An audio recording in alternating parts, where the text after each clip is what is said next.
سب سے پہلے تو میں ایک ڈسکلیمر دینا چاہ رہا ہوں. میں نرا صحافی ہوں. میرا سیاست سے کوئی لینا دینا نہیں ہے اور میں 9 مئی کے واقعات کی شدید مذمت کرتا ہوں.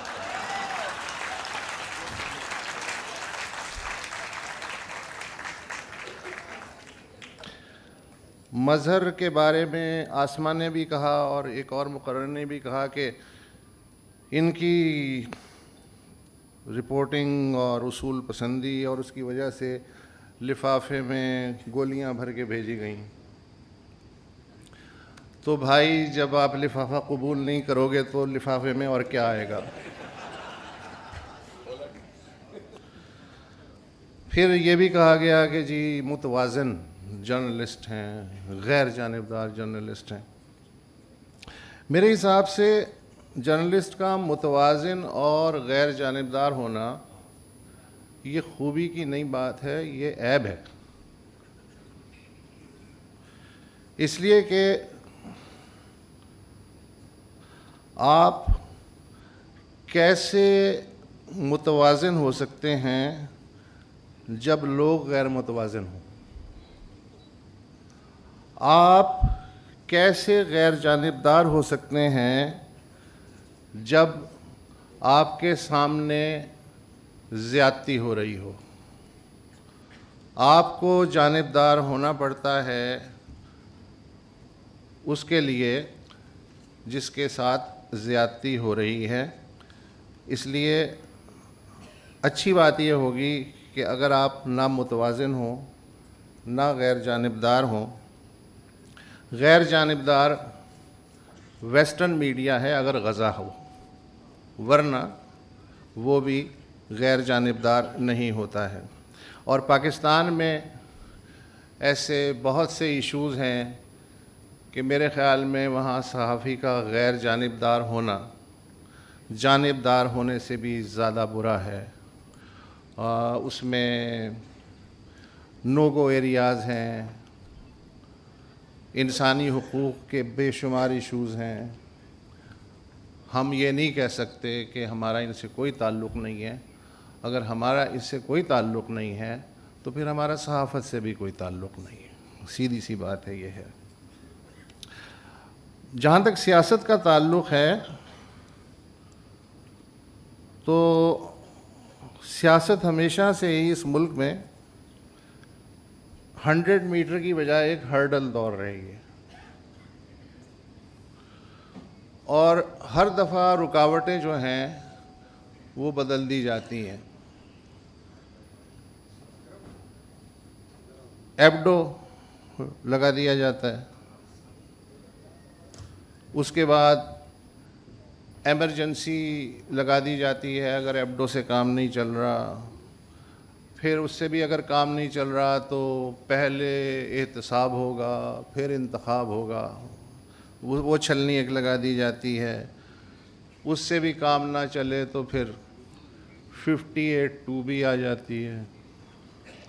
اس سے بھی کام نہ چلے تو 62-63 کے تحت جو سب سے کاذب آدمی ہے وہ میرے بارے میں فیصلہ کرتا ہے کہ میں صادق اور امین ہوں یا نہیں ہوں. اس سے بھی کام نہیں چلتا ہے تو پھر وہ کہتے ہیں کہ جی ووٹر تو خیر جاہل ہیں لیکن کینڈیڈیٹ کو تو کم از کم جاہل نہیں ہونا چاہیے، تو گریجویٹ تو ہونا ہی چاہیے. تو پھر ایسے گریجویٹ سامنے آتے ہیں 2002 میں کہ اس کے بعد وہ شرط جو ہے وہ خود بخود ہی کہیں غائب ہو جاتی ہے. اس سے بھی کام نہیں چلتا تو پھر نیب کی چھلنی کریٹ ہوتی ہے کہ اس میں سے چھن کے جاؤ گے تو ہم تمہارے ساتھ کوئی بات کریں گے. اس سے بھی کام نہیں چلتا ہے تو پھر کہتے ہیں ٹھیک ہے آپ الیکشن میں حصہ لے لیں لیکن ہم آپ کو انتخابی نشان نہیں دیں گے. اس سے بھی اگر کام نہ چلے تو مجھے بتایا گیا ہے کہ بحیرہ عرب میں ایسی 10-15 شارکیں ہیں جو 27 تاریخ کو ٹھیک 4:30 بجے انٹرنیٹ کی تار کاٹ دیتی ہیں. میرا جو بیک گراؤنڈ ہے وہ انٹرنیشنل ریلیشنز کا ہے، مظہر جانتا ہے۔ میں نے جو ہسٹری پڑھی ہے اسٹیٹس کی، اس میں نے ویلفیئر اسٹیٹس پڑھی ہیں کہ ویلفیئر اسٹیٹ ہوتی ہے، اس میں نے پڑھا ہے فاشسٹ اسٹیٹ بھی ہوتی ہے، اور اس میں نے پڑھا ہے کہ ہائیبرڈ اسٹیٹ بھی ہوتی ہے، لیکن پہلی دفعہ مجھے یہ پتہ چل رہا ہے کہ چھچوری ریاست بھی ہو سکتی ہے، جو چلمن سے لگی بھی ہے، سامنے بھی نہیں آ رہی ہے، سیدھا سیدھا کہہ دو یار تو یہ کام نہیں کر سکتا، اس میں کیا قباحت ہے، ماضی میں آپ یہ کر چکے ہیں، اب آپ کو جو ہے نین تارا بن کے گھونگھٹ نکال کے وہی حرکتیں کرنے کی کیا ضرورت ہے؟ سیدھا سیدھا سامنے آئیں، ہم نے پہلے بھی صبر کیا، ہم آگے بھی صبر کر لیں گے، ہم میں کچھ اور خوبی ہو نہ ہو لیکن صبر کی خوبی تو بڑی مثالی ہے، ہم نے ایک ایک چیز کو جو ہے ایک ایک تجربے کو برداشت کر لیا ہے، ہم نے تو ایسے سیاستدان بھی برداشت کر لیے ہیں جن کے لیے ایک کی مصیبت دوسرے کے لیے سنہری موقع بن جاتی ہے، اور وہ یہ سوچے بغیر کہ کل وہ بھی اس شکنجے میں آ جائیں گے، وہ بقول فراز کے کہ بس اس قدردہ کے دربار سے بلاوا تھا، گداگران سخن کے ہجوم سامنے تھے، رول ان کے چینج ہوتے رہتے ہیں اور پھر آخر میں مجبور دلہن بن کے وہ سائن کر دیتے ہیں جو کاغذ سامنے پڑا ہو۔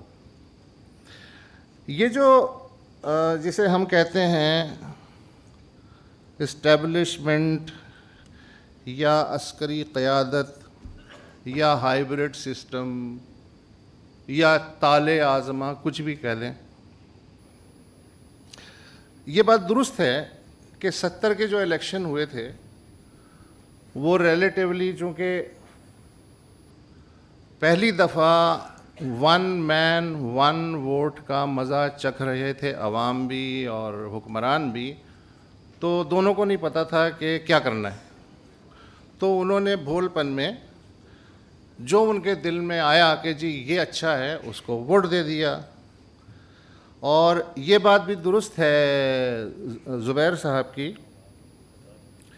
کہ اسٹیبلشمنٹ چاہتی تھی مسلم لیگ قیوم، جو اس کی کیلکولیشن تھی ویسٹ پاکستان میں، اور پیپلز پارٹی اور جماعت اسلامی، اور ایسٹ پاکستان میں جو انٹیلیجنس رپورٹس آئی تھیں ان میں عوامی لیگ کو سادہ اکثریت ملنی تھی، نیشنل عوامی پارٹی جو تھی بھاشانی صاحب کی اس کو نمبر 2 آنا تھا، اور پھر یہ جماعت اسلامی اور جو دیگر جماعتیں ہیں اس کا یہ سلسلہ ہونا تھا۔ تو یہ کیلکولیشن دی گئی تھی صدر صاحب کو اور انہیں کہا گیا تھا کہ سر جی کوئی مسئلہ نہیں ہے، الیکشن نتائج ایسے ہیں کہ آپ کو یہ لوگ چونکہ آپ نے پہلی بار یہ الیکشن کروائے ہیں اور آئین بنانے کی اجازت دی ہے تو آپ خود بخود صدر ہو جائیں گے، تو اس امید پہ انہوں نے الیکشن کرا دیے تھے، اور اس کے بعد آپ کو پتہ ہے کہ کیا ہو گیا۔ تو اس سے سبق حاصل کیا، ایسا نہیں کہ سبق حاصل نہیں کیا، کیلکولیشن جو تھی وہ انتہائی بری طرح سے جب گڑبڑ ہو گئی تو اس کا تو وہ کچھ نہیں کر سکتے تھے، تیر ہاتھ سے کمان سے نکل چکا تھا۔ انہوں نے کہا جی آئندہ ہم ایسا نہیں ہونے دیں گے۔ ایوب خان بالکل درست تھا، ان لوگوں کو ووٹ دینے کی بالکل تمیز نہیں ہے، انہیں اپنا اچھا برا بالکل نہیں پتہ ہے، اور اس نے جو ہے اسی لیے بیسک ڈیموکریسی کی لیبارٹری سے ان لوگوں کو گزارنے کی کوشش کی، لیکن ان کو ککھ عقل نہیں آئی ہے، لہٰذا ہم ان کو فیصلہ کرنے دیں گے بیلٹ ڈالنے کی حد تک، بیلٹ باکس کی حد تک، لیکن جو اصل فیصلہ ہے وہ ہم ہمیشہ شام کو 5 بجے پولنگ کے خاتمے کی بات کریں گے۔ تو یہ ایک فارمولہ موٹا موٹا سا طے ہو گیا، اور ان کے ذہن میں شاید کسی نے ان کو یہ مقولہ بھی بتا دیا ہو کہ کتنے ووٹ پڑے اس کی اہمیت نہیں ہوتی، کتنے گنے گئے اس کی اہمیت ہوتی ہے۔ تو یہ کم و بیش آپ کو فارمولہ اس میں یہ ہے کہ کبھی 91, 93, 97, 2002, 2008, 2013, 2018 اور 2024 کبھی نمک تیز ہو جاتا ہے، مرچ ہلکی کر دیتے ہیں، کبھی مرچ اور نمک جو ہے تیز کرنا پڑتا ہے، وہ حالات کے حساب سے جو ہے وہ دیکھ لیا جاتا ہے۔ تو اس دفعہ بھی یہی ہوگا۔ اور ایک اور چیز جو سیکھی گئی تھی 70 کے الیکشن کے نتائج سے، کہ اب کسی کو کھلا ہاتھ نہیں دینا ہے۔ بھٹو صاحب نے بہت تنگ کیا تھا انہیں شروع میں، تو اب جو ہے جو بھی بنے گا اس کے ساتھ چھوٹے چھوٹے مقناطیس لگا دیے جائیں گے، علاقائی پارٹیوں کی شکل میں، چھوٹی قومی پارٹیوں کی شکل میں، مذہبی تنظیموں کی شکل میں، اور وہ مقناطیس جو ہیں وہ بیلنس آف پاور جو ہیں وہ قائم رکھیں گے۔ تو ہماری جو ہیں ایک تو کسی نے کہا تھا کہ ہماری جو ہے 2 ایکسپورٹس ہیں، ایک تو کپاس ہے اور دوسری ہے ہائیبریڈالوجی۔ تو اب دیکھتے ہیں کہ آگے کیا ہوتا ہے۔ سہیل وڑائچ نے آپ کی کتاب میں جو لکھا ہے تبصرہ، اس میں انہوں نے لکھا ہے کہ مظہر عباس کا سینہ رازوں سے بھرا ہوا ہے، اب وقت آ گیا ہے کہ وہ مرتضیٰ بھٹو کے قتل، بے نظیر بھٹو سے ملاقاتوں اور MQM کی اندرونی کہانیوں اور لڑائیوں کا احوال بھی لکھیں۔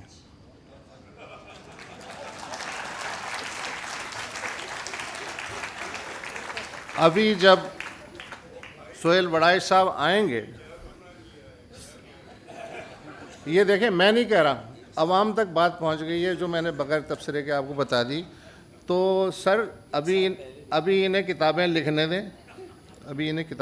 دیں، ایک زمانے میں جو ہے ایک لطیفہ بھی تھا، بلکہ فاروق ستار صاحب کی مناسبت سے ہی وہ مشہور ہوا تھا، اب چونکہ 2015 نہیں ہے اس لیے میں سنا سکتا ہوں۔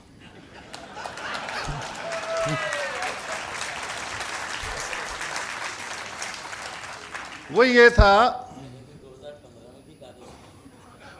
تھا اچھا لطیفہ ہوتا ہے، یہ نہیں تردید مت کیجیے گا کہ یہ حقیقت تھی، حقیقت نہیں تھی، یہ لطیفہ ہے کہ جی فاروق ستار صاحب نے اعلان کیا ہے کہ وہ مسلم لیگ نون میں شامل ہو رہے ہیں، ان کی نماز جنازہ کل سپہر 4:30 بجے ادا کی جائے گی۔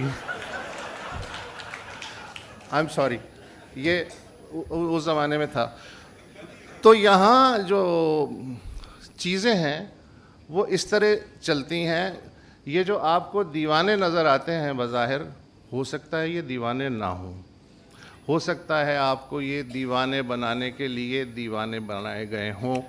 تو یہ ساری چیزیں جو ہیں یہ پیش نظر رہنی چاہیے، اور 8 فروری کو آپ بھرپور انداز میں ووٹ دیجئے اور 9 مئی کے واقعات کی مذمت کرتے رہیے۔